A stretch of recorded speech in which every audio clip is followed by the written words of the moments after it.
Okay, તો ચાલો છોકરાઓ, આજથી આપણે નવા ચેપ્ટરની શરૂઆત કરીએ.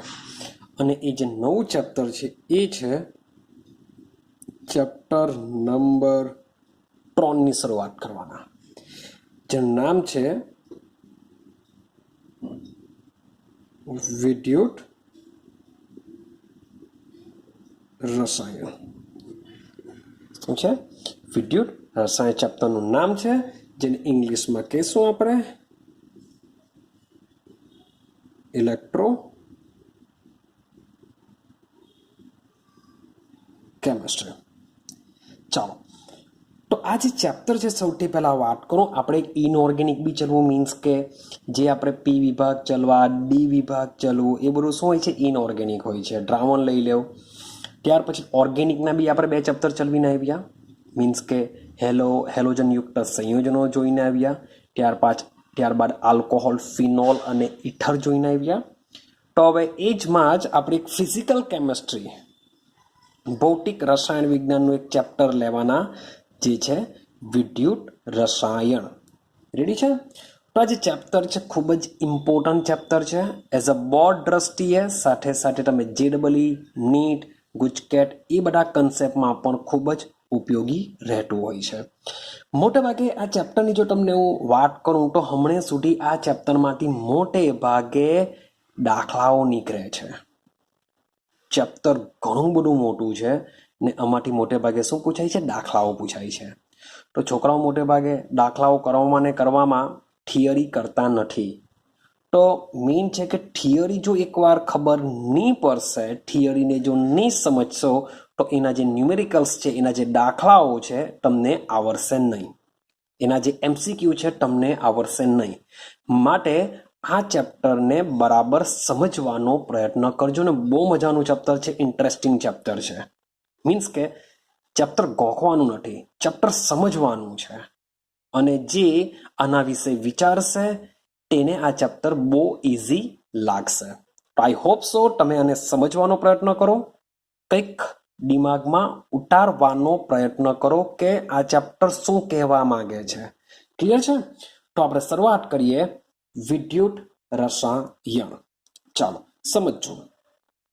સૌથી પહેલા હું ટોપિક પર જાઉં. ટોપિકનું નામ છે વિદ્યુત રસાયણ, મીન્સ કે 2 શબ્દ છે. એક તો છે વિદ્યુત વત્તા બીજો શબ્દ છે રસાયણ. રેડી? તો એક એક્સ્ટ્રા શબ્દો મૂકી દો બંને માટે, ઉર્જા. રેડી? તો ચેપ્ટરમાં શું થશે? માન લો કે તમને હું પનિશમેન્ટ કરું,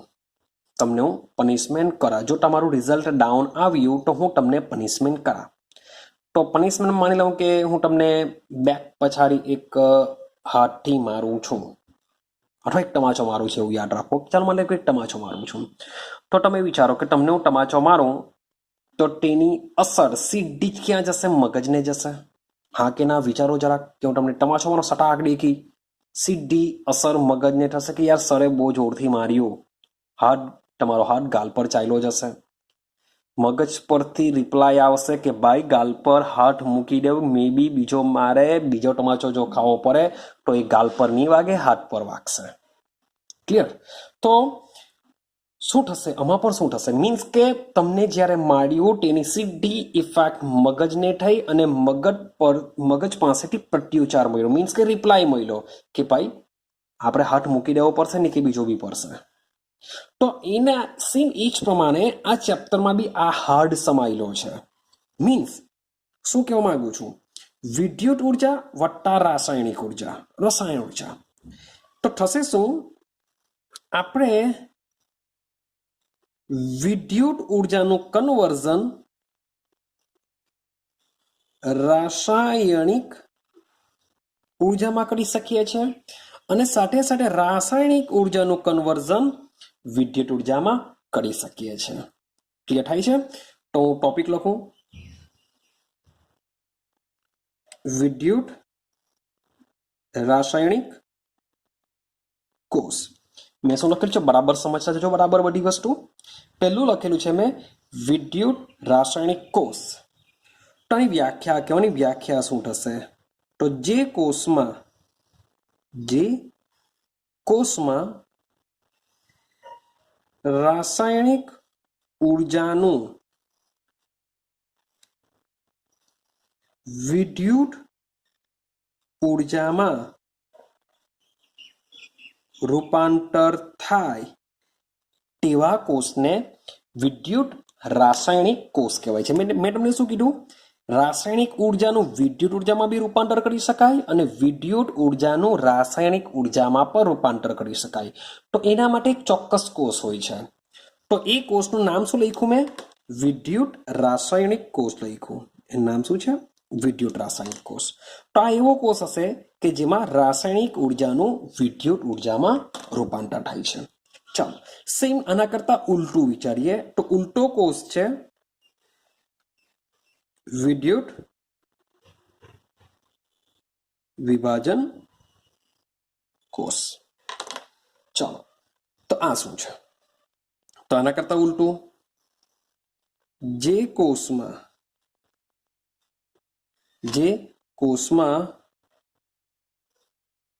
વિદ્યુત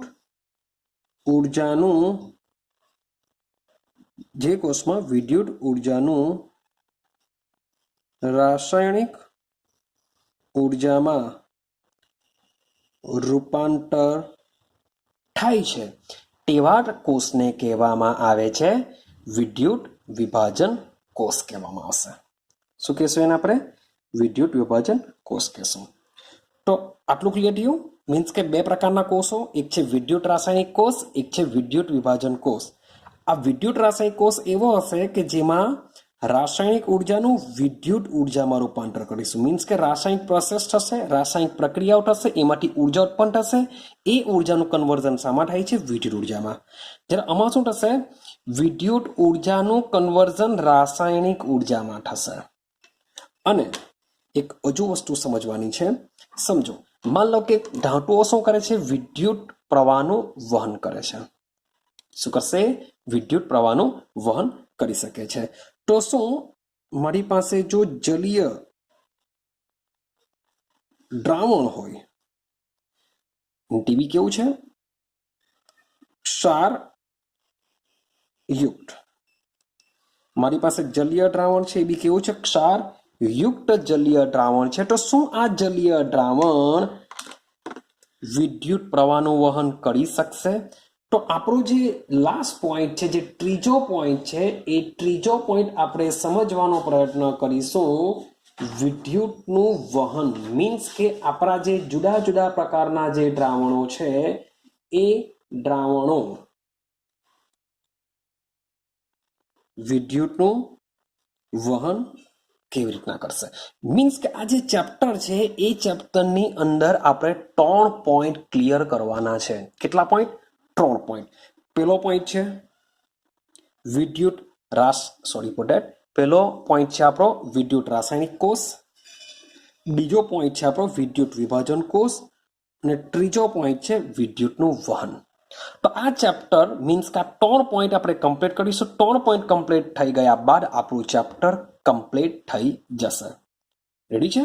ચાલો તો વાત કરીએ આપણે સૌથી પહેલા કોષ ઉપર, જે કોષનું નામ છે વિદ્યુત રાસાયણિક કોષ.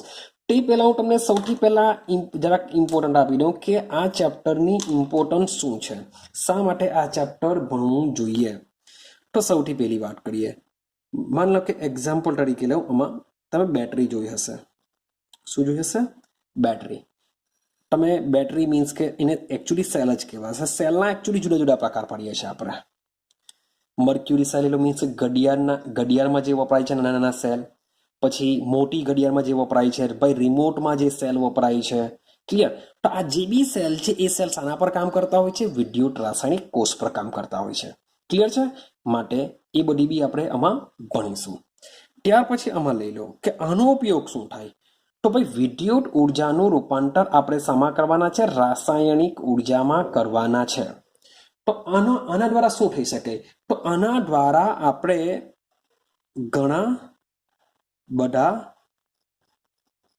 સંયોજનો મેળવીશું, ઘણા બધા અણુ મેળવીશું.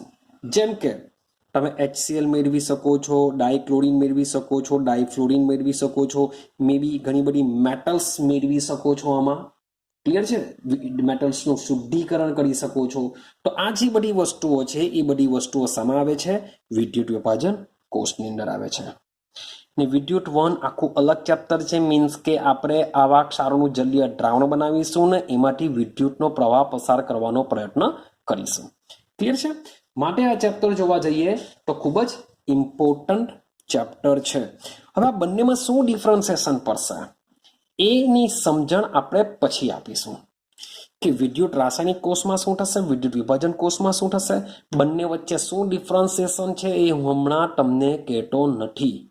કારણ કે એકવાર બંનેને સમજી લેવ અને પછી આપણે એનો તફાવત જાણવાનો પ્રયત્ન કરીશું કે આમાં શું તફાવત છે ને આમાં શું તફાવત છે. ક્લિયર છે?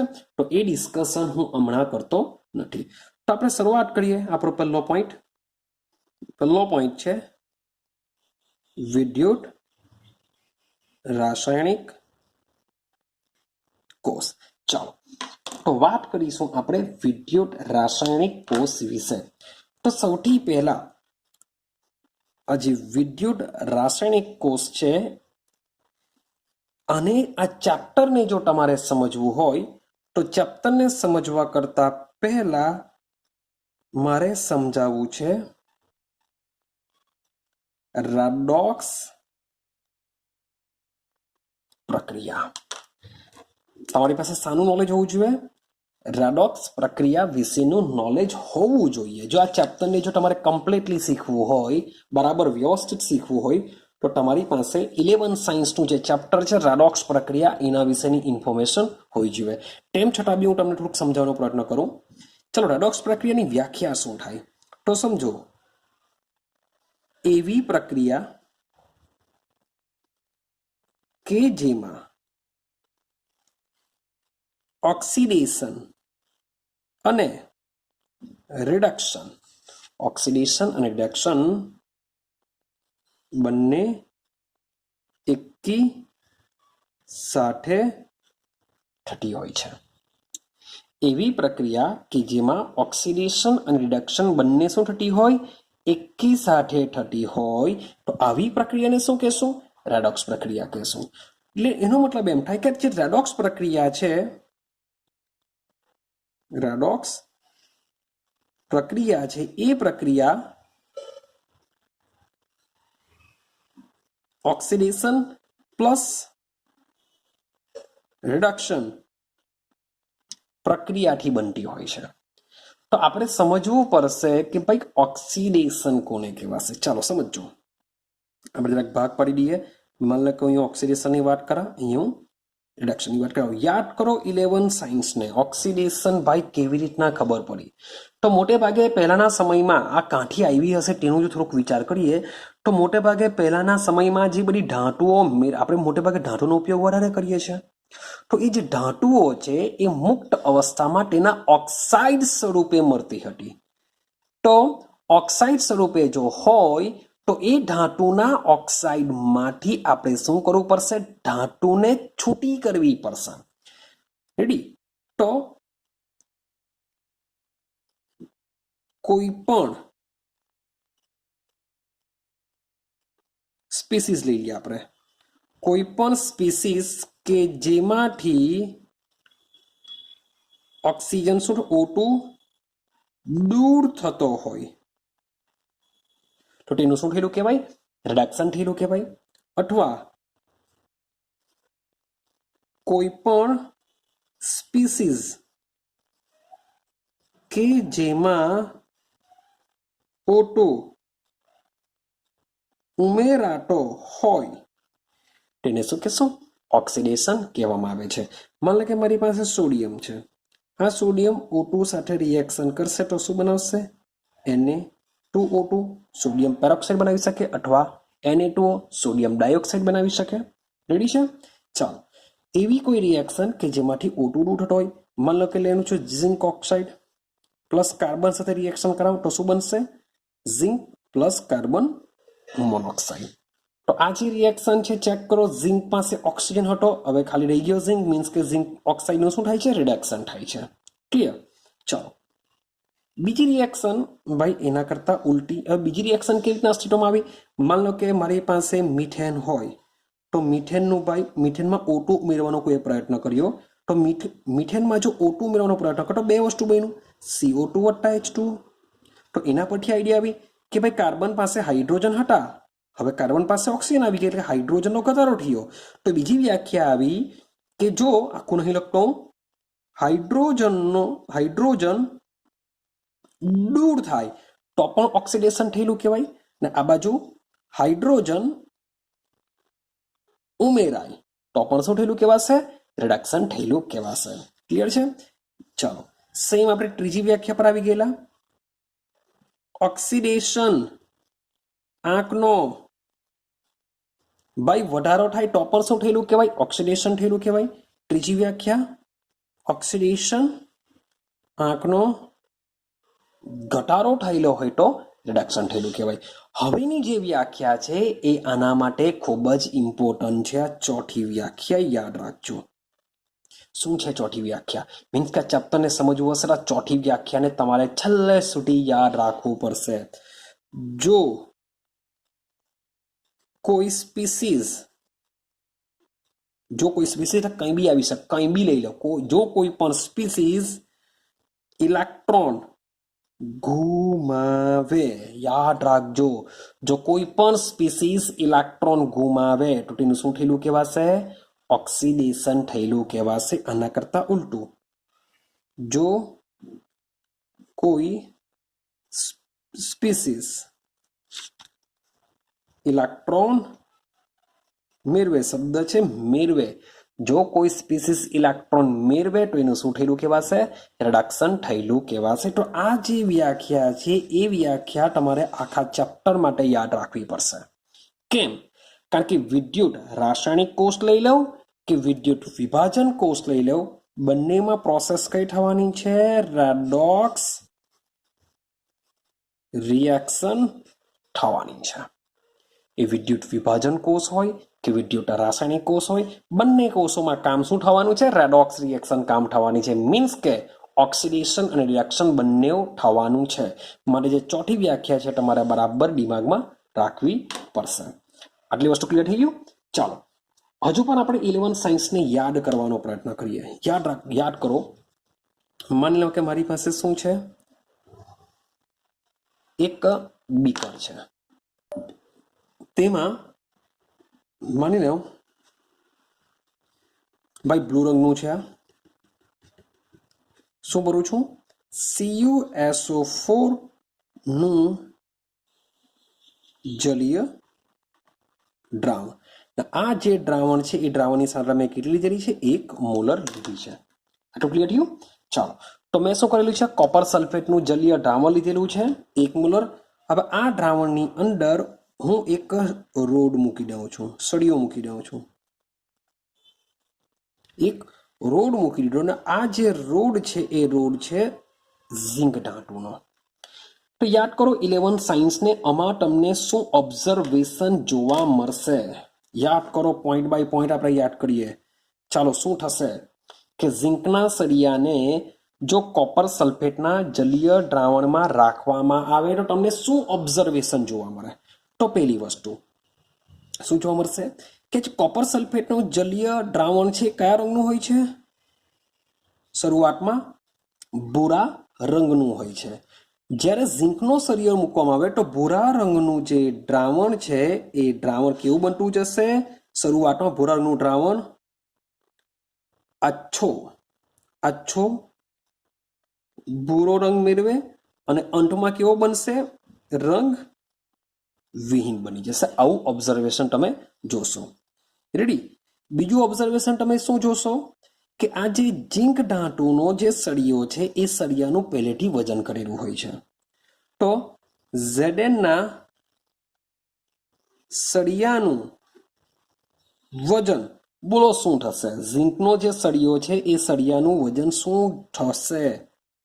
વધશે, ઘટશે, શું થશે?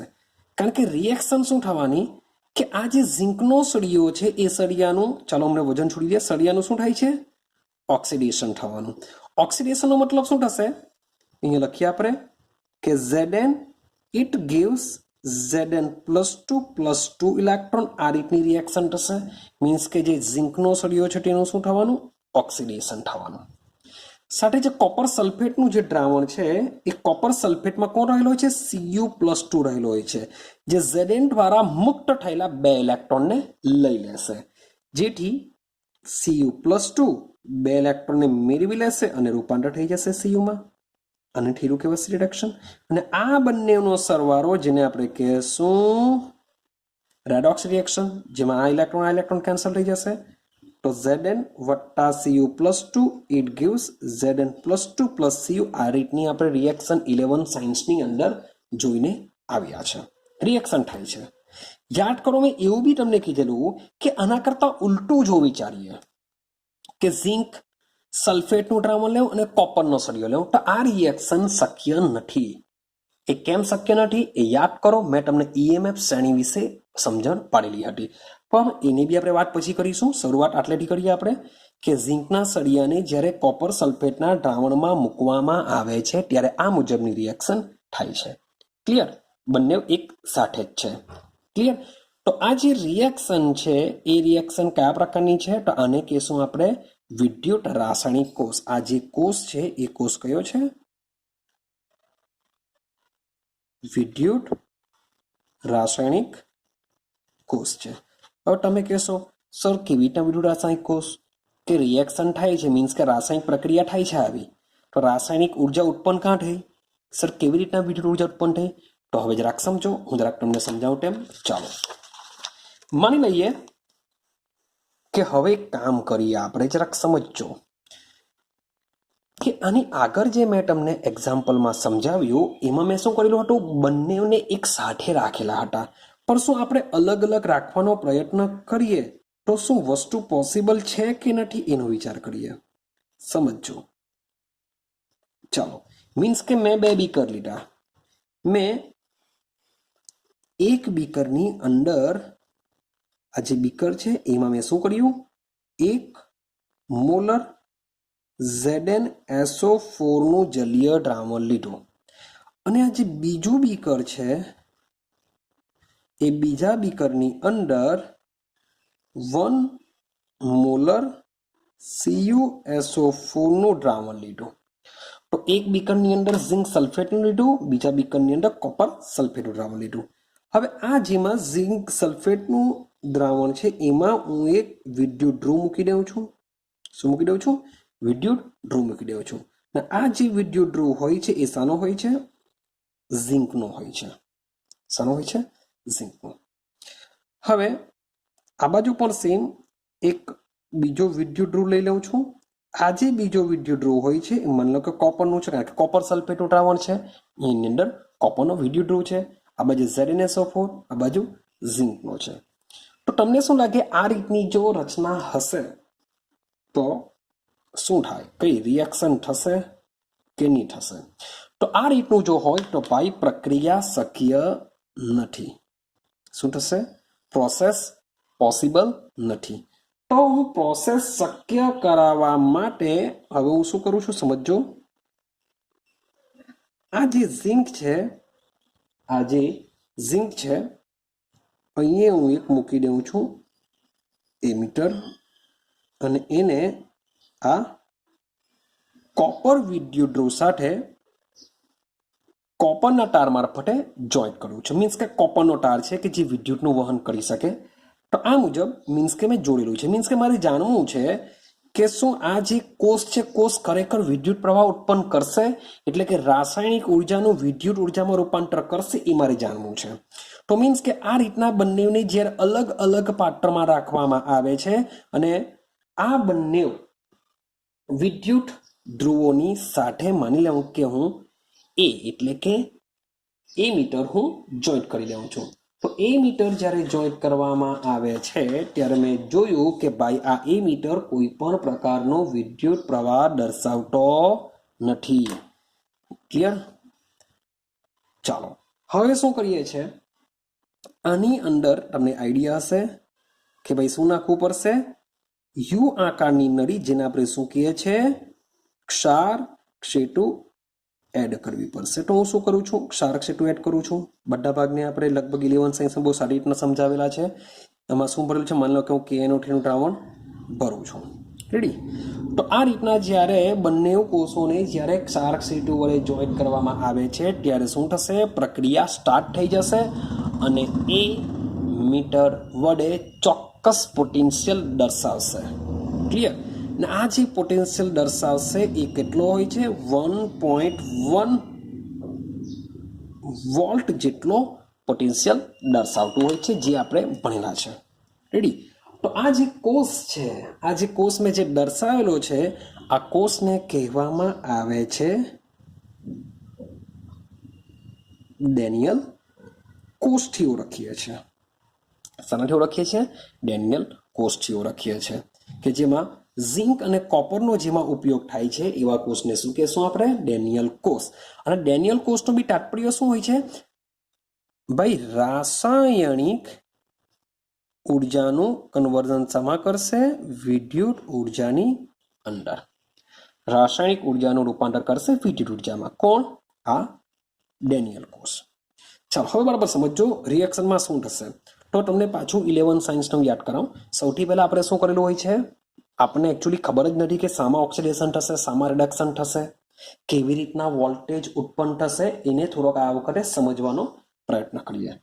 ચાલો, તો સૌથી પહેલા આ જે એક પાત્ર છે, જે પાત્રમાં મેં ઝિંક સલ્ફેટનું 1 મોલર જલીય દ્રાવણ ભરેલું છે, તેમાં પહેલેથી અગાઉથી વજન કરેલી ઝિંકની પટ્ટીને એવી રીતના ડૂબાડવામાં આવે છે કે જેથી તેનો અડધો ભાગ દ્રાવણની અંદર રહે અને અડધો ભાગ દ્રાવણની બહાર રહે.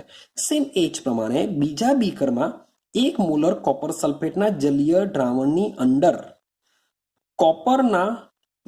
કોપરના સળિયાને તેનો અડધો ભાગ દ્રાવણની અંદર અને અડધો ભાગ બહાર રહે એ રીતના મૂકવામાં આવે છે.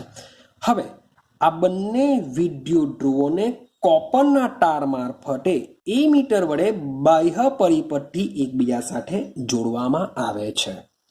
હવે વિદ્યુત પરિપથ મીન્સ કે કોષ કાર્ય થાય તે માટે શું કરવામાં આવે છે, એક યુ આકારની નળી કે જેમાં પોટેશિયમ નાઇટ્રાઇટનું જલીય દ્રાવણ ભરેલું હોય છે, જેને રૂના પૂમડા વડે અથવા તો ગ્લાસ વૂલ વડે બંધ કરીને ઊંધી પાડીને તેનો એક છેડો બીકર, માની લો કે અને હું એ આપી દઉં અને બી આપી દઉં, તો એક છેડો બીકર એમાં અને બીજો છેડો બીકર બીમાં રહે તે મુજબ રાખવામાં આવે છે. હવે જેવું આ રાખવામાં આવશે તેવું એ મીટર શું કરશે, વોલ્ટ બતાવવાનું ચાલુ કરી દેશે. ભાઈ શું થશે, કેવી રીતના વોલ્ટ બતાવશે, તો આ જે કોષ છે, જે ઝિંક વાળો કોષ છે, એમાં રિએક્શન શું થવાની, ભાઈ ખબર કેવી રીતના પડશે, હજુ બી યાદ કરો, ખબર કેવી રીતના પડશે કે આમાં શામાં ઓક્સિડેશન થશે, શામાં રિડક્શન થશે. તો યાદ કરો, આ પ્રોસેસ મીન્સ કે 2-3 કલાક સુધી રાખી મૂકો. હવે બંનેનું મીન્સ કે 2-3 કલાક બાદ કોપરનો સળિયો અને ઝિંકના સળિયાને નિસ્યંદિત પાણી વડે ધોઈ સૂકવી અને વજન કરવામાં આવે છે. તો ત્યારે ઓબ્ઝર્વેશન થયેલું કે આ જે ઝિંકનો સળિયો છે એનું વજન ઘટ્યું. એનું વજન ઘટ્યુંનો મતલબ શું થાય કે જે ઝિંકનો સળિયો છે એનું રૂપાંતર શામાં થવાનું, Zn+2 ઇલેક્ટ્રોનમાં થવાનું. મીન્સ કે Zn નો સળિયો શામાં જાય છે, દ્રાવણમાં જાય છે, તો એનું વજન ઘટશે. રેડી. અને જે કોપરનો સળિયો છે એનું વજન વધે છે.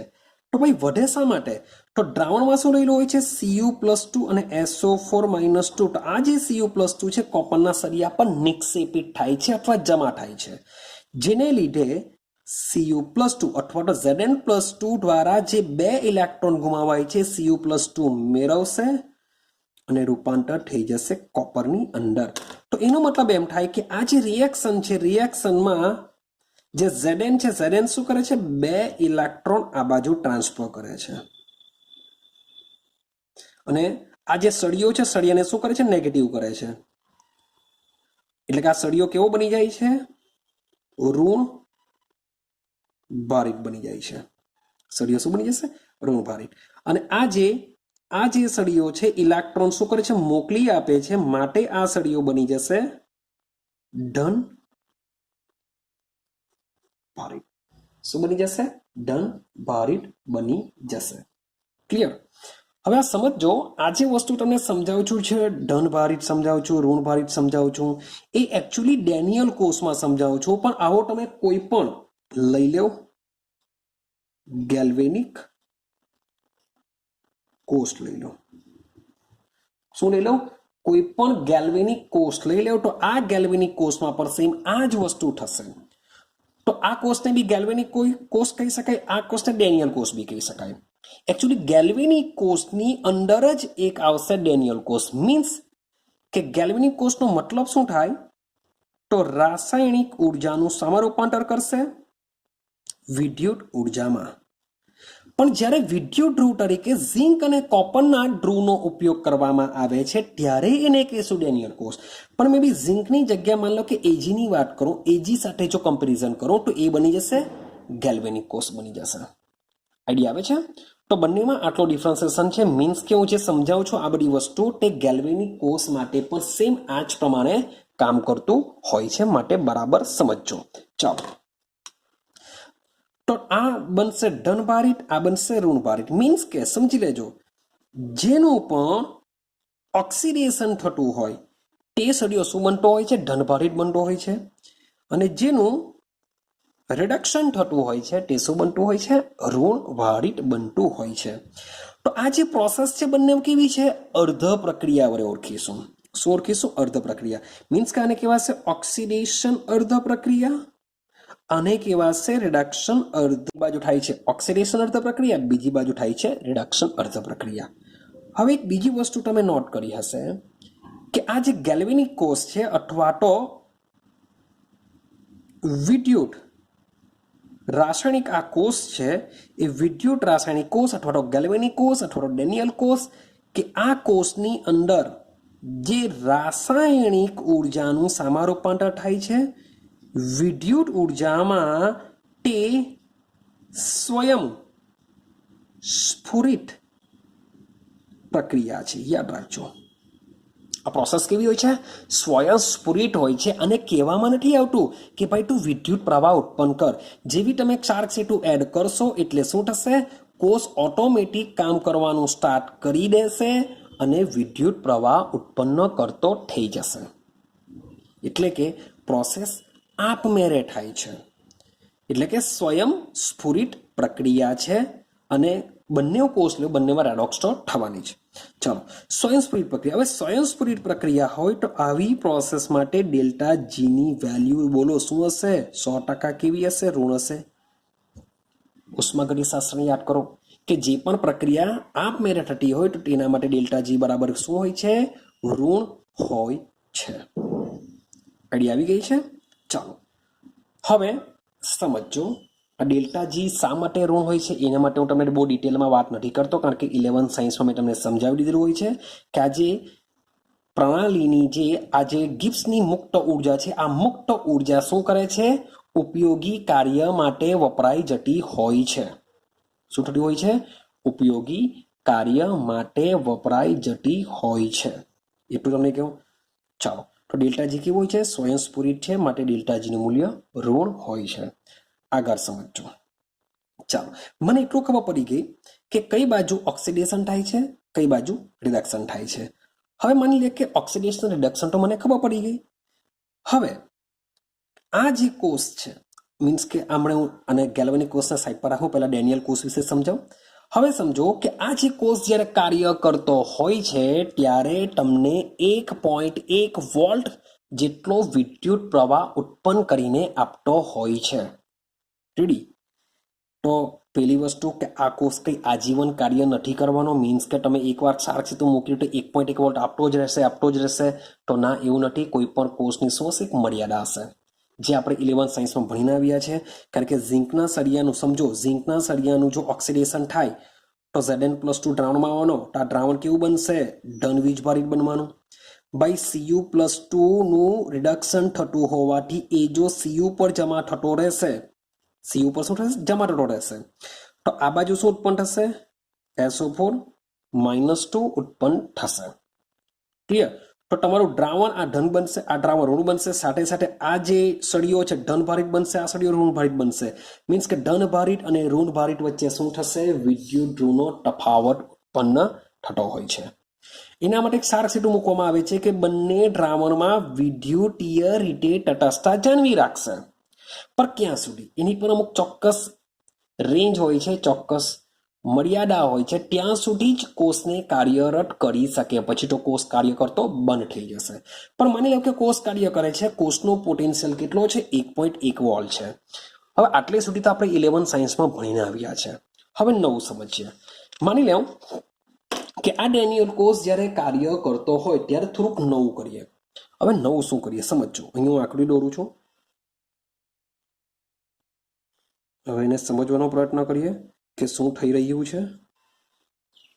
સેમ આકૃતિ દોરું છું ડેનિયલ કોષની. મીન્સ કે આ ZN નો સળિયો છે, આ કોપરનો સળિયો છે. આમાં મેં શું ભરેલું છે? CuSO4 ભરેલું છે. આમાં શું ભરેલું છે? મેં ZnSO4 ભરેલો છે. ક્લિયર? હવે આ બંને વિદ્યુત ધ્રુવોને, આને વિદ્યુત ધ્રુવો કહેશું. આ જે સળિયા છે તેને પોતાના જ જલીય દ્રાવણમાં ડુબાડવામાં આવે છે ને જે અર્ધો કોષની રચના કરવામાં આવે છે તેને શું કહેવામાં આવશે? વિદ્યુત ધ્રુવ. તો આને કહેવાશે કોપરનો વિદ્યુત ધ્રુવ, આને કહેવાશે ઝિંકનો વિદ્યુત ધ્રુવ. એકચ્યુઅલી વિદ્યુત ધ્રુવો બી 3 પ્રકારના હોય છે. અહીંયા તમને કહી રાખું. જે વિદ્યુત ધ્રુવો છે એ પણ કેટલા પ્રકારના હોય છે? 3 પ્રકારના હોય છે. કયા કયા હોય છે? એક તો ધાતુના સક્રિય વિદ્યુત ધ્રુવ હોય છે. શું હોય છે? ધાતુના સક્રિય વિદ્યુત ધ્રુવ. એક હોય છે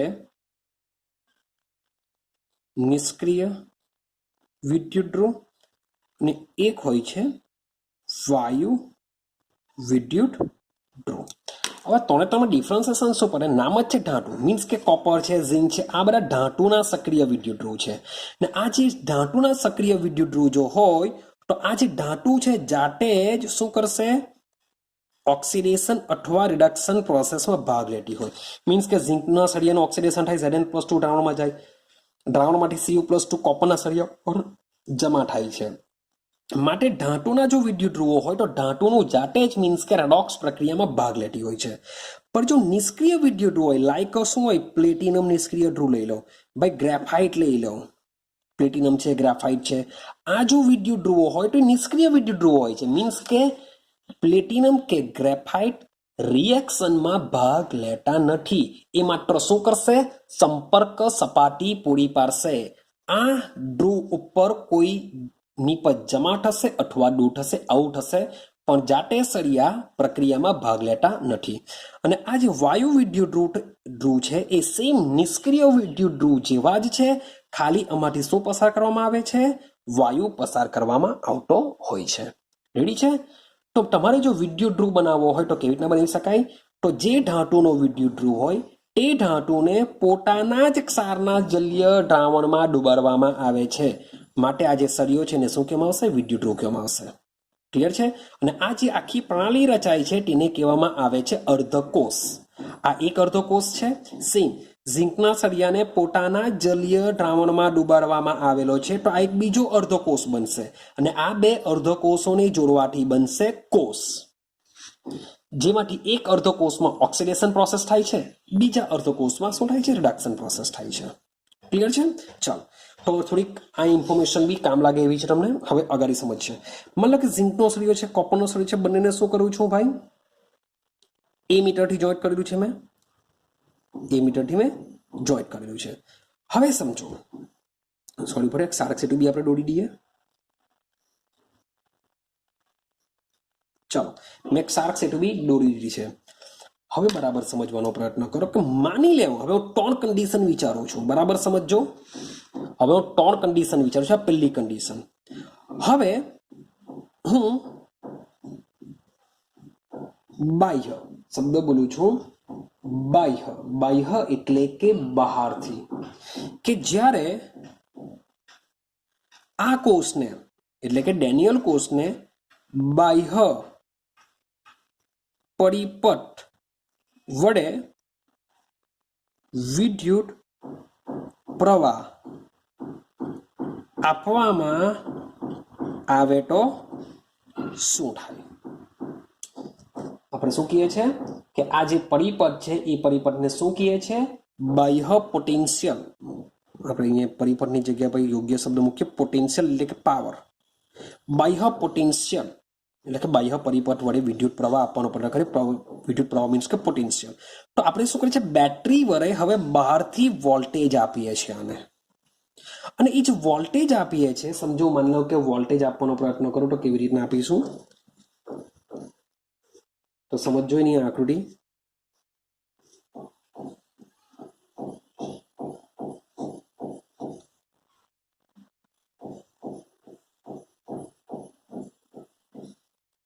ચલો સમજો આ રીતના છે. આ મારી પાસે બેટરી છે, માઇનસ પ્લસ.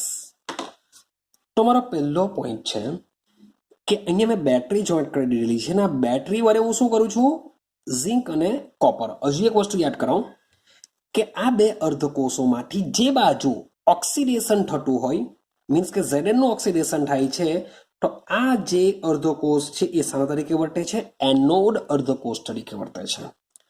આ જે અર્ધકોષ છે કે જે બાજુ રિડક્શન પ્રોસેસ થાય છે તે બાજુ શું થશે, એને કેથોડ તરીકે વર્તશે. જે શાના તરીકે વર્તે છે, કેથોડ તરીકે વર્તે છે. આટલું ક્લિયર? તો યાદ રાખજો, બંને બે પ્રકારના કોષો આપણે આખા ચેપ્ટરમાં જોવાના છે. જે પણ કોષને તમે જોશો, જે બાજુ ઓક્સિડેશન થાય તે બાજુ 100% એનોડ હોય છે, જે બાજુ રિડક્શન થાય એ બાજુ 100% શું હોય છે, કેથોડ હોય છે. કારણ કે આ બેને આપણે જે બેટરીના વોલ્ટેજ વડે જોડીએ છીએ માઇનસ પ્લસ, તો એ માઇનસ પ્લસની સાઇન પણ, એની દિશા પણ બંને કોષોમાં અલગ અલગ હોય છે. શું હોય છે, બંને કોષોમાં અલગ અલગ બંનેની જોડવાની, બેટરી સાથે જોડવાની દિશા હોય છે. તેમ છતાં પણ આપણે શું કરીશું, એ બધું યાદ નથી રાખવાનું. ખાલી હા યાદ તો રાખવું પડશે કયા ધ્રુવ વડે જોડેલું છે, પણ એટલું કોમન છે કે જે બાજુ ઓક્સિડેશન થતું હોય તે 100% એનોડ હશે, જે બાજુ રિડક્શન થતું હોય તેને આપણે શું કહેશું, કેથોડ કહેશું. જ્યારે આપણે તફાવત સમજીશું ને, બંનેને સમજ્યા બાદ તફાવત સમજીશું, ત્યારે આ બધી આઈડિયા આવશે. તે છતાં બી થોડું થોડું તમને કહેતો જાઉં છું. ચાલો, હવે જ્યારે બાહ્ય પરિપથને શું કરું છું, બાહ્ય જ્યારે પરિપથને શબ્દ લખું છું, વાક્ય રચના બેસાડું કે જ્યારે પરિપથને બાહ્ય વિદ્યુત પ્રવાહ આપવામાં આવે તો શું થાય. હવે જો એક કન્ડિશન કે આ જે બાહ્ય પ્રવાહ આપું છું, બાહ્ય પોટેન્શિયલ આપું છું, એ પોટેન્શિયલ 1.1 વોલ્ટ કરતા ઓછો હોય તો શું થાય. મીન્સ કે બેટરી વડે જે હું વોલ્ટેજ આપું છું એ શું છે, 1.1 વોલ્ટ કરતા ઓછો આપું છું. હવે સમજો, એકચ્યુઅલી ડેનિયલ કોષ કેટલો વોલ્ટેજ ઉત્પન્ન કરે છે, 1.1 વોલ્ટ આપે છે. પણ હવે હું બેટરી વડે બાહ્ય વિદ્યુત પ્રવાહ, બાહ્ય પોટેન્શિયલ આપું છું, તો કેવો આપું છું, 1.1 વોલ્ટ કરતા ઓછો આપે તો શું થાય. તો પેલી કન્ડિશન સમજતા જજો બરાબર. તો જો 1.1 વોલ્ટ જેટલો જો આપે તો સૌથી પહેલા સમજો ડેનિયલ કોષને યાદ કરો.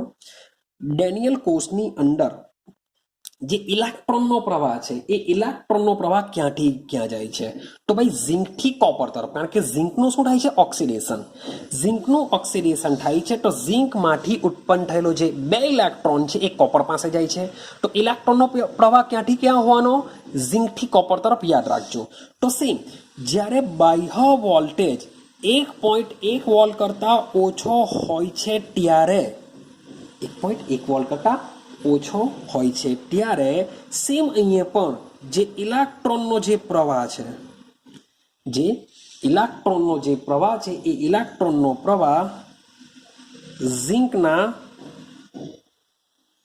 સળિયાથી કોપરના સળિયા તરફ વહે છે. શું થવાનું કે જે ઇલેક્ટ્રોનનો પ્રવાહ છે શું થશે, ઝિંકના સળિયાથી કોપરના સળિયા તરફ રહેશે. અને બીજી એક વસ્તુ યાદ કરો 11 સાયન્સને, કે જે વિદ્યુત પ્રવાહ છે એ આના કરતા ઉલટો હોય.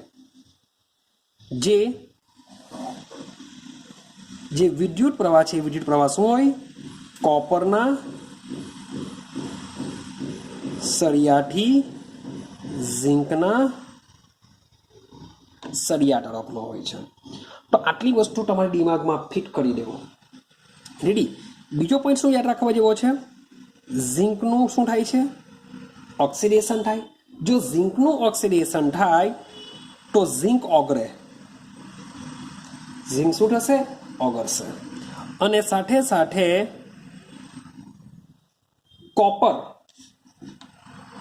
કોપર જમા થશે કેથોડ પર. તો કેથોડ પર કોપર જમા થશે અને એનોડ પર ઝિંક ઓગળશે. આ વસ્તુ થવાનું જ્યારે બાહ્ય વોલ્ટેજ 1.1 વોલ્ટથી ઓછો આપીએ તો. ચાલો રેડી. હવે કન્ડિશન બીજી વિચારીએ.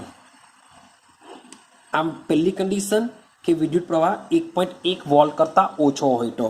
હવે સમજો, માની લેવું કે હું વોલ્ટેજ છે 1.1 વોલ્ટ જેટલો બાહ્ય પોટેન્શિયલ બેટરી વડે આપું તો શું થાય? તો આ જે ડેનિયલ કોષ છે એ ડેનિયલ કોષ કે જે 1.1 વોલ્ટ ઉત્પન્ન કરે છે, હવે એ ડેનિયલ કોષને જ્યારે બહારથી 1.1 વોલ્ટ જો આપવામાં આવે તો ભાઈ યાદ રાખજો, કોષ કાર્ય કરતો બંધ થઈ જશે. કોષ કાર્ય કરતો બંધ થઈ જશે, મીન્સ કે રેડોક્સ પ્રક્રિયા થવાની નથી. ક્લિયર છે? આ પહેલું સેન્ટેન્સ છે કે તમે ક્યાં સુધી અને વોલ્ટેજને મીન્સ કે વધારતા જાઓ તો પણ આ વસ્તુ થશે. જો શબ્દ બોલું છું 1.1 વોલ્ટ કરતાં ઓછો અને તમે વધારતા જાઓ ક્યાં સુધી? 1.1 કરતાં ઓછો હોય ત્યાં સુધી મે બી વધારતા જાઓ તો પણ સેમ આ જ કન્ડિશન ડેનિયલ કોષ જે મુજબ કામ કરે છે તે જ મુજબ કામ કરશે. 1.1 વોલ્ટ કરતાં ઓછો હોય તો. પણ જો 1.1 વોલ્ટ જેટલો બાહ્ય પોટેન્શિયલ જો લાગુ પાડવામાં આવે તો ડેનિયલ કોષ કાર્ય કરતો બંધ થઈ જશે, કોઈ રિએક્શન થશે નહીં. ક્લિયર છે? ક્યારે? કે જ્યારે બાહ્ય પોટેન્શિયલ 1.1 વોલ્ટ આપવામાં આવે તો. એને તમને EXT વડે દર્શાવવામાં આવે છે. EXT 1.1 volt. EXT એટલે મીન્સ કેટલું શું થશે? એક્સટર્નલ એટલે કે બાહ્ય ઉર્જા. E external. ક્લિયર થાય છે? ચાલો, તો અહીંયા પણ સેમ કોઈ કાર્ય નહીં થશે, એટલે કે ઇલેક્ટ્રોન કે વિદ્યુત પ્રવાહ વહેશે નહીં અને કોઈ રાસાયણિક પ્રક્રિયા થવાની નથી. હવે ત્રીજો પોઈન્ટ વિચારીએ, સમજો બરાબર. હવે ત્રીજા કિસ્સામાં આપણે એવું વિચારીએ કે જે બાહ્ય પોટેન્શિયલ આપીએ છીએ, પોટેન્શિયલ 1.1 વોલ્ટ કરતા વધુ હોય, એટલે કે E એક્સટર્નલ આપણે જે આપીએ છીએ એની વેલ્યુ 1.1 વોલ્ટ કરતા શું હશે? વધારે હશે. તો આ કિસ્સામાં શું થાય? તો આ કિસ્સાની અંદર હવે ડેનિયલ કોષ 1.1 વોલ્ટ ઉત્પન્ન કરે છે, પણ તેના કરતાં પણ વધારે વોલ્ટેજ વાળો તમે વિદ્યુત પ્રવાહ એને આપાત કરો છો તો કોષની જે રિએક્શન છે એ રિવર્સમાં થશે. યાદ રાખજો, કોષની પ્રક્રિયા શું થશે? રિવર્સ થશે. એનો મતલબ શું થાય? પહેલી કન્ડિશન યાદ કરો, ડેનિયલ કોષમાં શું થાય છે? ઝિંકનું ઓક્સિડેશન. પહેલા તો ઇલેક્ટ્રોનનો પ્રવાહ જોઈએ. તો યાદ કરો, ડેનિયલ કોષની અંદર ઇલેક્ટ્રોનનો પ્રવાહ ક્યાંથી ક્યાં જોયો? તો ઝિંકનું ઓક્સિડેશન થાય તો એટલે 2 ઇલેક્ટ્રોન એ ગુમાવશે, એટલે કે ઝિંકથી કોપર તરફ. જ્યારે 1.1 વોલ્ટ કરતા જો વધુ બાહ્ય પોટેન્શિયલ જો આપીશું તો જે ઇલેક્ટ્રોનનો પ્રવાહ છે સૌથી પહેલા ઉલટો થઈ જશે, કોપરથી ઝિંક તરફનો થઈ જશે. યાદ રાખજો, શું થઈ જશે? કોપરથી ઝિંક તરફનો. તો આ જો ઇલેક્ટ્રોનનો પ્રવાહ જો આવો થઈ જાય તો 100% વિદ્યુત પ્રવાહ આના કરતાં શું હોય છે? ઉલટો હોય છે. તો જે વિદ્યુત પ્રવાહ છે શાનો થઈ જશે? ઝિંકથી કોપર તરફનો થશે. એટલે કે ડેનિયલ કોષ કરતાં આમાં બી ઉલટું થઈ ગયું. બીજો પોઈન્ટ, ભાઈ ડેનિયલ કોષની અંદર 1.1 કરતાં ઓછું હતું અથવા વોલ્ટેજનો 1.1 હતો, બાહ્યની વાત નથી કરતો, ત્યારે ઝિંકનું શું થાય છે? ઓક્સિડેશન થાય છે. ઝિંકનું ઓક્સિડેશન થાય છે, એને લીધે શું થાય છે? ઝિંકનો સળિયાનું વજન ઘટે છે. જ્યારે આમાં શું થશે કે જે ઝિંક ધાતુ છે, ઝિંક વિદ્યુત ધ્રુવ પર જમા થશે. ઝિંક ધાતુ ઝિંક વિદ્યુત ઉપર જમા થશે અને કોપર ધાતુ કોપર વિદ્યુત ધ્રુવ પરથી દૂર થશે. શોર્ટ એન્ડ સિમ્પલ જો કહું તો ઝિંક વિદ્યુત ધ્રુવનું શું થવા લાગશે ભાઈ? રિડક્શન જેવું થવા લાગશે અને કોપર વિદ્યુત ધ્રુવનું શું થવા લાગશે? ઓક્સિડેશન થવા લાગશે. જ્યારે બાહ્ય વોલ્ટેજ 1.1 વોલ્ટ કરતાં જો બહારથી વધારવામાં આવે તો ક્લિયર છે? તો આ છે આપણો ડેનિયલ કોષ કે જે ડેનિયલ કોષની અંદર પણ રાસાયણિક ઉર્જાનું શું થાય છે? વિદ્યુત ઉર્જામાં રૂપાંતર થાય છે. તો કેટલીક બેઝિક કન્સેપ્ટ સમજ્યા કે ભાઈ આ રીતના કોઈ કોષ વોલ્ટેજ ઉત્પન્ન કરતો હોય તો આ કોષને જ્યારે બાહ્ય પોટેન્શિયલ આપવામાં આવે તો શું થઈ શકે? તો એના માટે આપણે 3 કન્ડિશન વિચારી. મીન્સ કે એ કોષ જેટલો વોલ્ટેજ ઉત્પન્ન કરતો હોય જો તેટલો જ આપવામાં આવે તો કોષ કાર્ય કરતો બંધ થઈ જશે. તેના કરતાં ઓછો આપવામાં આવે તો કોષ જે મુજબ કાર્ય કરે છે તે મુજબ કાર્ય કરતો જશે. પણ જો જેટલો ઉત્પન્ન કરે છે એના કરતાં વધારે જો પોટેન્શિયલ આપવા જઈએ તો કોષમાં થતી પ્રક્રિયા કેવી થઈ જશે? ઉલટી થઈ જશે. એટલે કે વિરુદ્ધ પ્રક્રિયા થશે. ક્લિયર થાય છે? હા કે ના? આટલું ક્લિયર થયું? હવે આ જે તમે કોષ જે છે કે જ્યારે 1.1 કરતા મીન્સ કે હવે શું કર્યું આપણે? બાહ્ય પોટેન્શિયલ વધાર્યો જેથી તમને શું મળી? વિદ્યુત ધ્રુવો પર નિપજ મળી.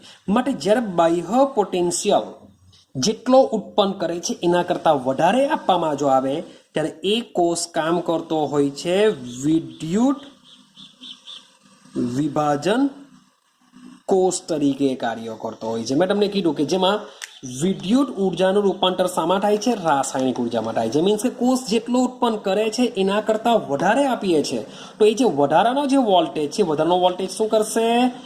વિદ્યુત વિભાજન કોષમાં તરીકે કાર્ય કરશે અને કેથોડ અને એનોડ પર શું કરશે?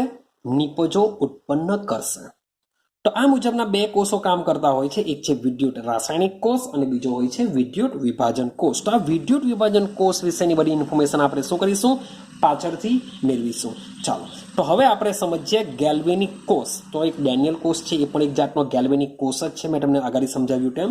ચાલો હવે આપણે ગેલ્વેનિક કોષને બરાબર સમજવાનો પ્રયત્ન કરીશું. ચાલો હવે આપણે સમજવાનો પ્રયત્ન કરીએ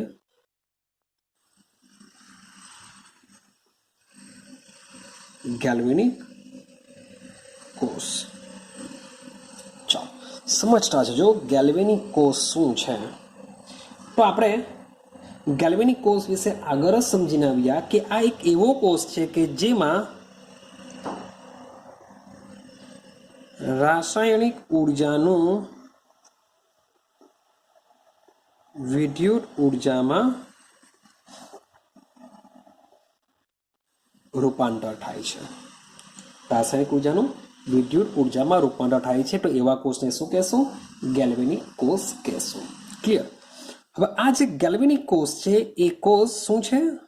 સ્વયં સ્ફુરિત કામ કરે છે, આપમેળે કાર્ય કરે છે. એને કહેવામાં આવતું નથી કે ભાઈ તું વિદ્યુત ઉર્જા ઉત્પન્ન કર. જેવું તમે એને કોષની રચના કરશો એવું તરત જ એ શું કરશે? વિદ્યુત ઉર્જા ઉત્પન્ન કરવા લાગશે. એટલે કે સ્વયંસ્ફુરિત હોય છે, આપમેળે થાય છે. આપણે એને કહીશું આપમેળે થાય છે. અને જ્યારે પણ રિએક્શન આપમેળે થાય છે ત્યારે ડેલ્ટા જીનું મૂલ્ય શું હોય છે? ઋણ હોય છે. હવે આને સમજવાનો પ્રયત્ન કરીએ કે ડેલ્ટા જીનું મૂલ્ય ઋણ કેવી રીતના હોય છે, શા માટે ઋણ હોય છે, સમજો એને. ચાલો આપણે ઉષ્માગતિશાસ્ત્રમાં વાત કરીને આવેલા કે ડેલ્ટા જી બરાબર delta H minus T delta S. Delta G બરાબર delta H minus T delta S. હવે સમજો આ જે ડેલ્ટા એચ હોય છે એ ડેલ્ટા એચ પ્રણાલીની કુલ ઉર્જા કહેવાશે. અને શું કહેવાશે? પ્રણાલીની કુલ ઉર્જા. ક્લિયર? આ પ્રણાલીની જે કુલ ઉર્જા છે એ કુલ ઉર્જામાંથી અમુક ઉર્જા અમુક ઉર્જા એ રાખી મૂકશે, બાકીની જે ઉર્જા છે એ કાર્ય કરવા માટે વાપરતી હોય છે તેને શું કહેશું આપણે? ડેલ્ટા જી કહેશું. એટલે કે જે ડેલ્ટા એચ હોય છે એ ડેલ્ટા એચ એકચ્યુઅલી શું હોય છે? Delta G plus T delta S નું મિશ્રણ હોય છે કે ગિબ્સની મુક્ત ઉર્જા અને ટી ડેલ્ટા એસ આ બંનેની ઉર્જાનો સરવાળો બરાબર ડેલ્ટા એચ હોય છે. ક્લિયર? ચલો એક બીજી રીતના સમજીએ. માની લો કે મારી પાસે 500 રૂપિયા છે. મારી પાસે કેટલા રૂપિયા છે? 500 રૂપિયા છે. મારી પાસે બહુ માલદાર છું કારણ કે મારી પાસે 500 રૂપિયા છે. હવે માની લો કે એક જ દિવસની વાત કરું છું. માની લો કે મારી પાસે 500 રૂપિયા છે. હવે મારે મારો આખો રોજ મીન્સ કે ખાવામાં, પેટ્રોલમાં બધું વાત જો કરું તો એમાંથી મને 300 રૂપિયા મારા વપરાશે. આખા રોજના મારે 300 રૂપિયા વપરાઈ જાય છે. હવે મારી પાસે જે 200 રૂપિયા બચે છે એ 200 રૂપિયા મારે શું કરવા છે? દાન કરવા છે. હું શું કરું છું? દાન કરી દઉં છું. મારી પાસે છે કેટલા? 500. તો વિચારો ડેલ્ટા એચ કેટલો છે? 500 છે. ક્લિયર છે? ડેલ્ટા એચ 500 છે. મને આખા દિવસમાં રિક્વાયરમેન્ટ કેટલાની છે? 300. ટી ડેલ્ટા એસ કેટલા હશે? 300 હશે.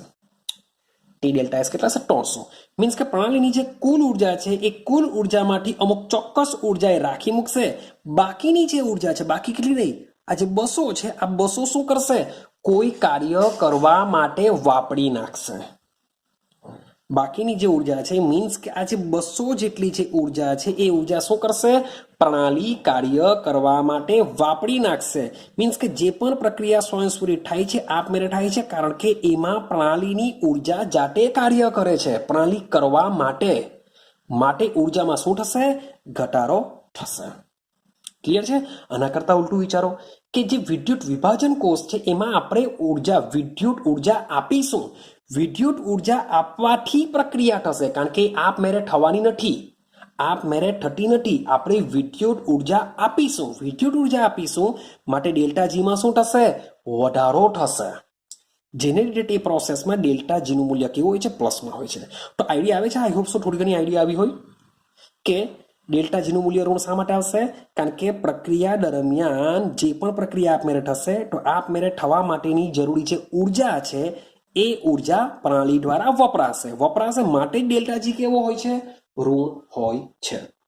અને આ જે ઉર્જા વપરાય છે એ ઉર્જાનું રૂપાંતર મીન્સ કે ડેલ્ટા જીની જે ઉર્જા છે એ ઉર્જા શું કરશે? પ્રક્રિયા કાર્ય કરવામાં ઉપયોગ કરશે. જેને લીધે શું ઉત્પન્ન થશે? વિદ્યુત ઉર્જા ઉત્પન્ન થશે. ને આ જે વિદ્યુત ઉર્જાનો ઉપયોગ છે એનો ઉપયોગ આપણે ભાઈ મોટર ચલવો કે ભાઈ પંખા ચલવો કે ભાઈ ઘડિયાળ ચલવો, તો આ બધી વસ્તુઓ, આ બધા સાધનો ચલાવવા માટે આ પ્રકારની વિદ્યુત ઉર્જા કામ કરતી હોય છે. ક્લિયર થાય છે? ચાલો ગેલ્વેનિક કોષની અંદર જ આપણે ફરીથી પાછા ડેનિયલ કોષનો વિચાર કરીએ. ફરીથી આપણે ડેનિયલ કોષનો વિચાર કરીએ. ભાઈ ડેનિયલ કોષ શું હતો? Zn plus Cu+2. It gives Zn +2 plus Cu. હવે આ જે રિએક્શન છે એ રિએક્શનને શું કહેવાશે? રેડોક્સ પ્રક્રિયા કહેવાશે. મીન્સ કે ડેનિયલ કોષમાં આ મુજબની રેડોક્સ પ્રક્રિયા થાય છે. પણ ખરેખર આ જે રેડોક્સ પ્રક્રિયા છે એ રેડોક્સ પ્રક્રિયા શું છે? બે અર્ધ પ્રક્રિયાનો સરવાળો છે. શું છે? બે અર્ધ પ્રક્રિયાનો સરવાળો છે. તો કઈ કઈ રિએક્શન આવશે? ચાલો જોજો. એકને કહેશું આપણે રિએક્શન જોઈએ તો Zn ના સળિયા પર Zn, it gives Zn +2 electron. આ રીતની રિએક્શન થાય છે. જો મેં તમને કીધેલું કે રેડોક્સ જે વ્યાખ્યા છે એને બરાબર સમજવું પડશે. તો આ જે વ્યાખ્યા છે એમાં ચેક કરો. જો કોઈ ધાતુ ઇલેક્ટ્રોન ગુમાવે છે, મેં કોઈ પણ સ્પીસીસ લખેલું કે કોઈ પણ સ્પીસીસ જ્યારે ઇલેક્ટ્રોન ગુમાવશે ત્યારે શું થયેલું કહેવાય? ઓક્સિડેશન. તો આ જે વ્યાખ્યા છે એને શું કહેવાશે? આ જે રિએક્શન છે તેને કહેશું ઓક્સિડેશન અર્ધ પ્રક્રિયા કહેશું. અને શું કહેવાશે? ઓક્સિડેશન અર્ધ પ્રક્રિયા. આ એક રિએક્શન થવાની. બીજી રિએક્શનમાં શું થવાનું કે જે Cu+2 છે એ 2 ઇલેક્ટ્રોન મેળવશે અને રૂપાંતર થઈ જશે Cu ની અંદર. તો આ જે રિએક્શન છે રિએક્શન કહેવામાં આવે છે રિડક્શન અર્ધ પ્રક્રિયા કહેશું. એને શું કહેશું? રિડક્શન અર્ધ પ્રક્રિયા. ક્લિયર થાય છે? અને આ બંને પ્રક્રિયાનો તમે સરવાળો કરો મીન્સ કે આ ઇલેક્ટ્રોન ઇલેક્ટ્રોન ગાયબ થઈ જશે, તમને શું મળી જશે? રેડોક્સ પ્રક્રિયા મળી જશે. મીન્સ કે ડેનિયલ કોષની અંદર આ મુજબની ઓક્સિડેશન અને રિડક્શન પ્રક્રિયા થતી હોય છે. તો ડેનિયલ કોષની અંદર ડેનિયલ કોષમાં જે આ પ્રક્રિયાઓ છે આ પ્રક્રિયાઓ ક્યાં થાય છે? અલગ અલગ ભાગમાં થાય છે. શું થાય છે? અલગ અલગ ભાગોમાં થાય છે. હવે જે ભાગમાં રિડક્શન અર્ધ પ્રક્રિયા થાય છે તેને કહેશું આપણે કેથોડ. એ વિદ્યુતદ્રવ કયો હોય છે? કેથોડ વિદ્યુતદ્રવ તરીકે વર્તતો હોય છે. તો ડેનિયલ કોષની અંદર રિડક્શન કયા ભાગ +2 માં થાય છે? તો કેથોડ તરીકે કોણ વર્તશે? કોપરનો વિદ્યુતદ્રવ બનશે. કોણ બનશે? કોપરનો વિદ્યુતદ્રવ બનશે. સાથે સાથે જે ભાગમાં ઓક્સિડેશન અર્ધ પ્રક્રિયા થાય છે એ ભાગને શું કહેવામાં આવે છે? એનોડ કહેવામાં આવશે. ચેક કરો Zn it gives Zn +2 electron. તો જે Zn નો જે સળિયો છે એ Zn નો સળિયો જે Zn નો વિદ્યુતદ્રવ છે જે ઓક્સિડેશન એનું થાય છે. આટલું ક્લિયર થયું? ચાલો, તો આ જે બંને અર્ધ ભાગો છે તેને શું કહેવામાં આવે છે? અર્ધ કોષ કહેવામાં આવશે. શું કહેવામાં આવશે? અર્ધ કોષ. અથવા એક બીજું નામ બી આપવામાં આવે છે, એને રેડોક્સ યુગ્મ બી કહેવામાં આવે છે. રેડોક્સ યુગ્મ આપણે મોટે ભાગે અર્ધ કોષ તરીકે જ એને સમજીશું કે ભાઈ એ શું છે? રેડોક્સ અર્ધ કોષ છે. ચાલો હવે સમજો, મેં તમને પહેલા જ કીધું કે જે ડેનિયલ કોષ છે ડેનિયલ કોષ શાનો બનેલો છે? Zn અને કોપરનો બનેલો છે. આ બેમાંથી તમે કોઈ પણ એકને બદલી કરો કે બંનેને બદલી કરો તો તમને શું જોવા મળશે? અસંખ્ય શું થઈ શકે? અસંખ્ય ઘણા બધા જુદા જુદા અસંખ્ય ડેનિયલ કોષની જેવા ભાત રચી શકાય છે. ના જે પણ કોષ રચાશે બધાને શું કહેશું આપણે? ગેલ્વેનિક કોષ કહેશું. આ બધાને શું કહેશું આપણે? ગેલ્વેનિક કોષ કહેવામાં આવે છે. આટલું ક્લિયર? ચાલો હવે આગળનું સમજવાનો પ્રયત્ન કરજો.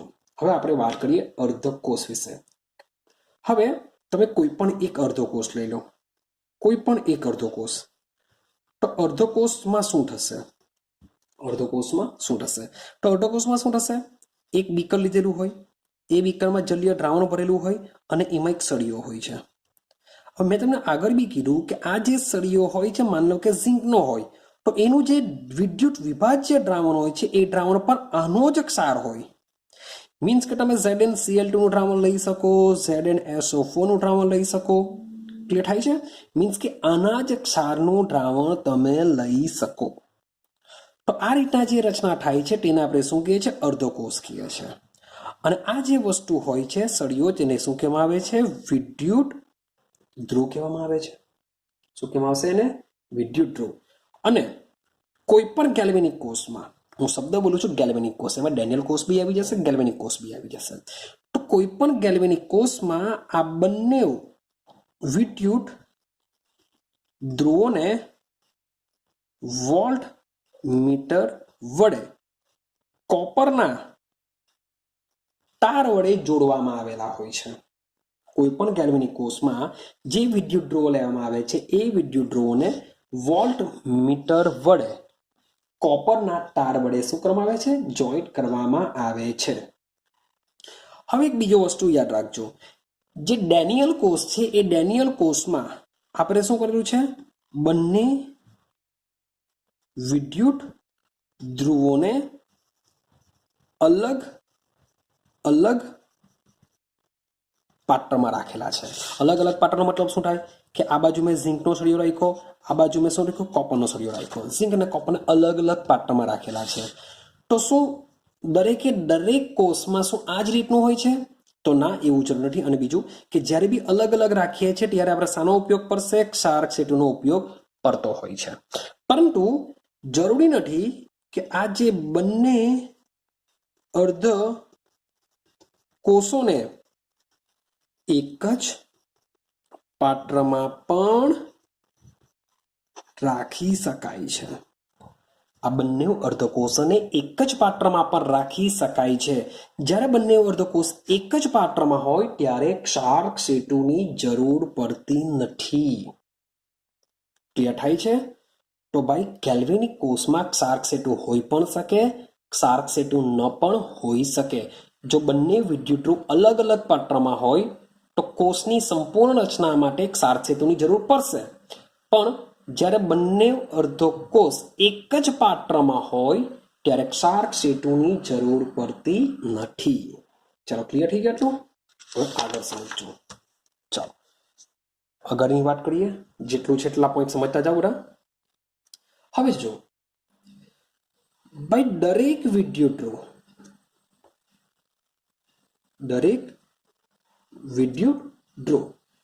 વિદ્યુતરૂપ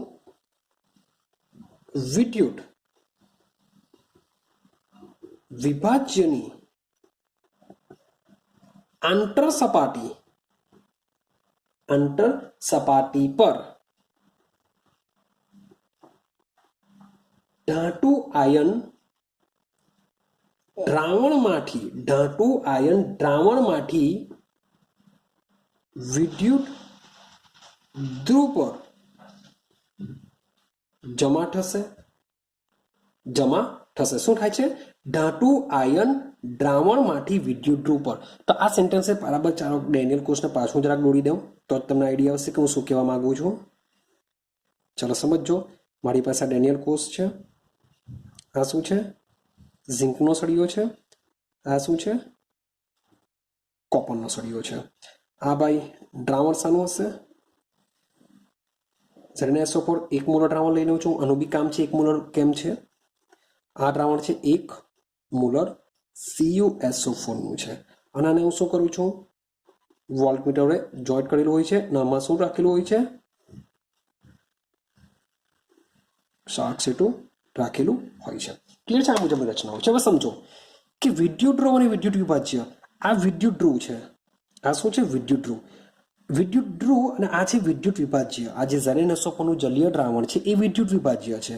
તો એની જે સંપર્ક સપાટી મીન્સ કે આટલી સુધીનું બધું જોઈન્ટ થયેલું છે. આમાં આટલી સુધીનું બધું જોઈન્ટ થયેલું છે. આટલો ભાગ દ્રાવણમાં છે. રેડી?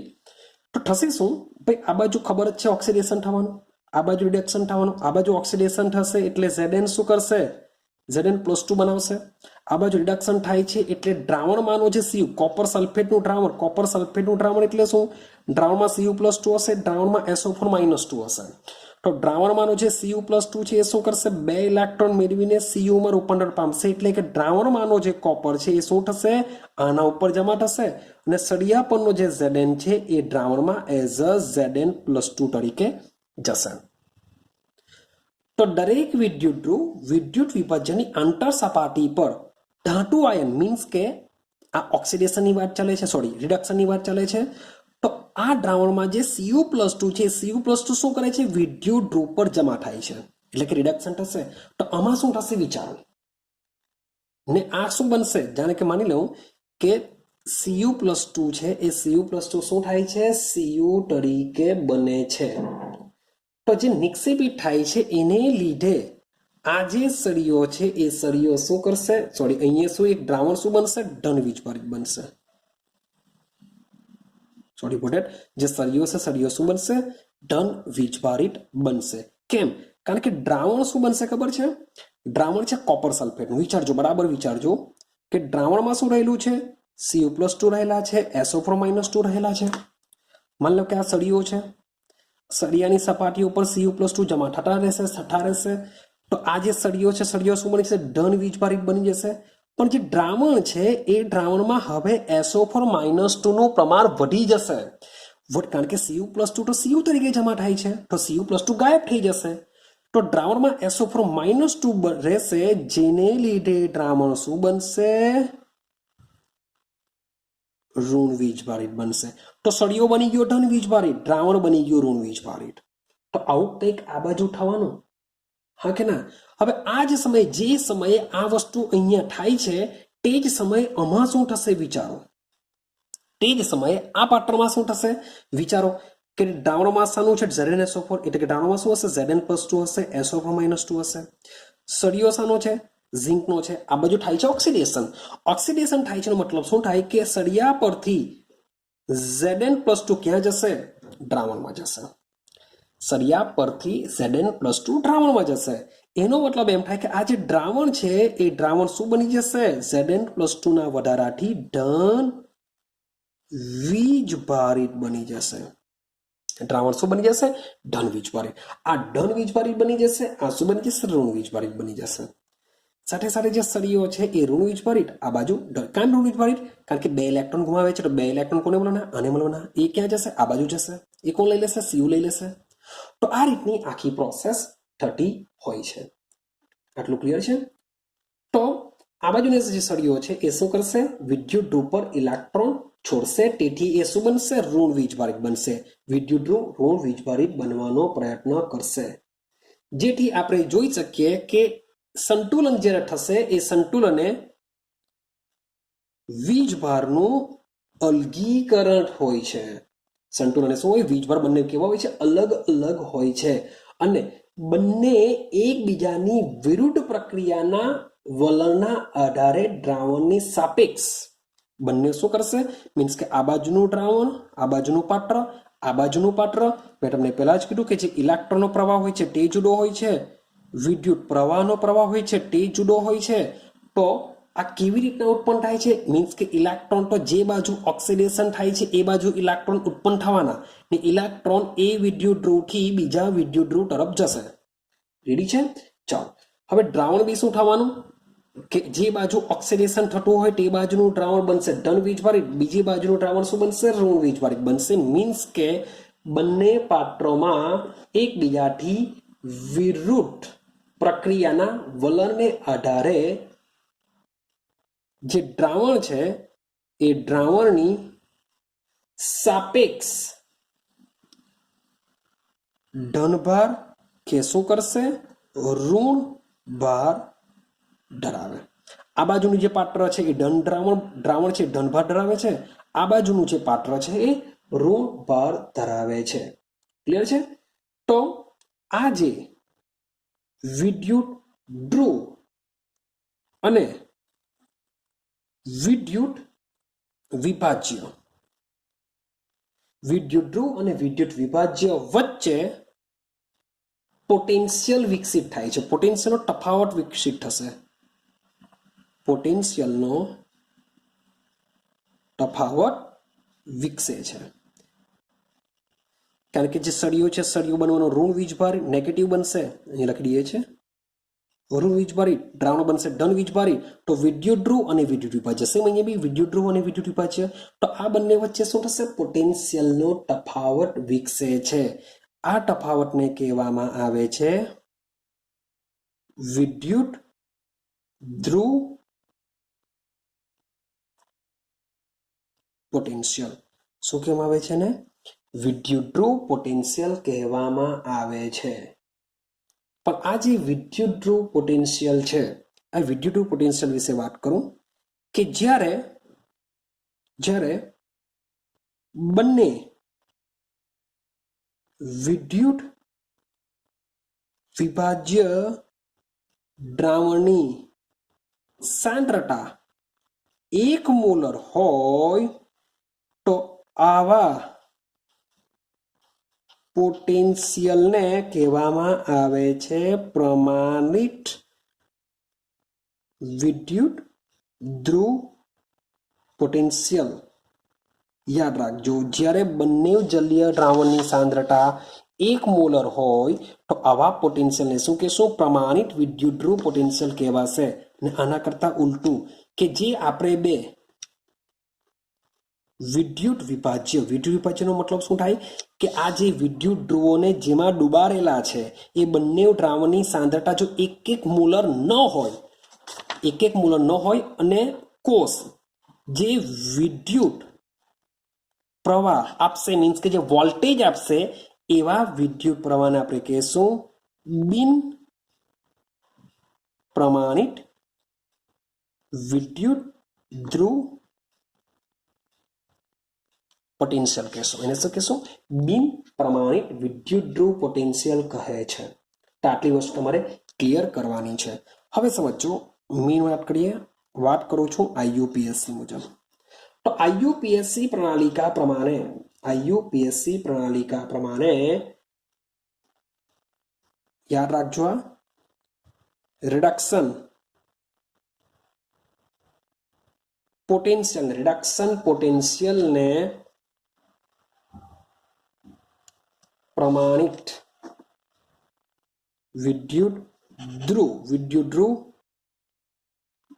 પોટેન્શિયલ કહે છે. આ જે પ્રમાણિત વિદ્યુત ધ્રુવ ખાલી વિદ્યુત ધ્રુવ માટે હોય તો વિદ્યુત ધ્રુવમાં શું થઈ શકે?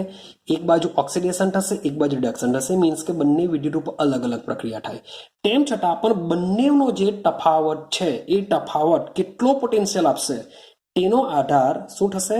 વિદ્યુત ધ્રુવોના રિડક્શન પોટેન્શિયલના તફાવત પરથી આપણે આપીશું. શું આપીશું? બંનેના રિડક્શન પોટેન્શિયલના તફાવતથી આપીશું. ક્લિયર? ચાલો, આ કેવી રીતના છે તો આપણે સમજવાનો પ્રયત્ન કરીએ. તો એટલી વસ્તુ પાકું છે, જો જે વિદ્યુત ધ્રુવ પર ઓક્સિડેશન થાય તે શું હશે? એનોડ. એટલે કે એનોડ પર હંમેશા ઓક્સિડેશન થશે ને જે વિદ્યુત ધ્રુવ પર રિડક્શન થાય તે હંમેશા શું બનશે? કેથોડ બનશે. રિડક્શન થાય તેને કેથોડ કહેશે. તો આ જે દ્રાવણો છે, દ્રાવણોની સાપેક્ષમાં હવે જ્યારે માની લઈએ કે જ્યારે સ્વિચ ચાલુ રાખીએ, સ્વિચ શું કરીએ? જ્યારે ડેનિયલ કોષમાં આપણે સ્વિચ મૂકીએ છીએ અને સ્વિચને ચાલુ રાખીએ જેથી ઋણ વિદ્યુત ધ્રુવથી ધન વિદ્યુત ધ્રુવ તરફ ઇલેક્ટ્રોનનો પ્રવાહ જશે. હા કે ના? ક્યાંથી ગયા? ઋણથી ધન વિદ્યુત ધ્રુવ તરફ ઇલેક્ટ્રોનનો પ્રવાહ જશે. વિચારો, પાછો શબ્દ બોલું છું. જ્યારે સ્વિચને ચાલુ કરવામાં આવે છે ત્યારે ઋણ વિદ્યુત ધ્રુવનો પાછો તમને સમજાવું કે Zn છે. આ Zn નો જે આ સળિયો છે કયો બને છે? ઋણ બને છે. એટલે કે ઋણ વિદ્યુત ધ્રુવથી વાત ચાલે છે ઇલેક્ટ્રોનના પ્રવાહની. કારણ કે Zn નું ઓક્સિડેશન થવાનું એટલે કે વિદ્યુત ધ્રુવ પર ઇલેક્ટ્રોન આવશે. એ ઇલેક્ટ્રોન શું કરશે? કોપર વિદ્યુત ધ્રુવ પર જશે. એટલે કે ઋણ વિદ્યુત ધ્રુવથી આ ધન વીજભારિત કહેવાય. તો ધન વિદ્યુત ધ્રુવ તરફ શું થશે? ઇલેક્ટ્રોનનો પ્રવાહ જશે. અને જે વિદ્યુત પ્રવાહ છે એ વિદ્યુત પ્રવાહનું વહન એટલે કે ઇલેક્ટ્રોનના પ્રવાહના દિશાથી વિરુદ્ધ હોય છે. હું તમને વારંવાર કહું છું. પાછું રિપીટેશન કરું કે જે ઇલેક્ટ્રોનનો પ્રવાહ હોય છે શું કરશે? Zn થી કોપર તરફ જશે. Zn નો સળિયો શું હોય છે? ઋણ વીજભારિત હોય છે. કોપરનો સળિયો શું હોય છે? ધન વીજભારિત હોય છે. કે અને જે વિદ્યુત પ્રવાહ છે એ વિદ્યુત પ્રવાહની દિશા આના કરતા ઉલટી હોય એટલે કે કોપરથી ઝિંક તરફની હોય છે. વિદ્યુત પ્રવાહની દિશા શું હોય? કોપરથી ઝિંક તરફની હોય છે. એટલે કે ઋણથી ધન તરફની હોય છે. એવું બી કહી શકો તમે. શું હોય છે? કારણ કે Cu+ તો અહીંયા જમા થશે, SO4 - 2 એટલે શું હશે? ઋણથી ધન તરફ. જે થાય છે તો એકબીજાની દિશા પણ કેવી હોય છે? તેઓની ઉલટી હોય છે. તો બસ મીન્સ કે થોડુંક આટલે સુધી રાખીએ. હવે નેક્સ્ટ વિડીયો જે આવશે જે મીન્સ કે મજાનો છે, આ માત્ર તમારે સમજવા પૂરતું છે કે શું હોય છે. આમાંથી મોટે ભાગે શું નીકળતા હોય છે? MCQ તમારા નીકળતા હોય છે. તો મીન્સ કે ગોખાગોખ કરવાની કોઈ જરૂર નથી અને કામ છે તમારે સમજવાનું. જો અને તમે સમજશો તો જ તમને આગળના કન્સેપ્ટ બધા ક્લિયર થશે. જો તમને નહીં ખબર પડી હોય તો આગળના કન્સેપ્ટ ક્લિયર નહીં થશે. માટે આને વારંવાર જોઈને સમજવાનો પ્રયત્ન કરો કે શું થાય છે. ક્લિયર? તો હવે પછીનું જે આપણે ચાલુ કરવાના છે નેક્સ્ટ વિડીયો કે જેમાં નાની અમથી કેલ્ક્યુલેશનની શરૂઆત કરીશું.